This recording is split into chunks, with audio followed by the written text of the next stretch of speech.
In this video, I will show you how to install Wi-Fi file transfer on Android TV. Like and subscribe to the YouTube channel if you find it helpful. So after connecting to internet on your Android TV and you want to download Wi-Fi file transfer, I'm assuming the application is not on your App Store and you don't have Google Play Store either. So in such case, then use this application called Downloader. Downloader is going to help you to search any files, APKs from the internet and install them to your Android TV. So if you don't download that, check the description of this video. There is a link there that's going to help you to download that on your Android TV. So after getting downloaded, you're just going to go ahead and launch it. And here's how the interface looks like. In this interface, you're going to go ahead and search in the right keyword. So a right keyword could be something like install Wi-Fi file transfer APK or Wi-Fi file transfer APK.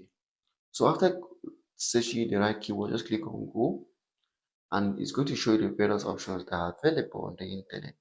So go over to the options and see which one is going to work for you. So here there are many. Alright, you can always go through them and see which one works. If these are not enough, click on next to see more pages.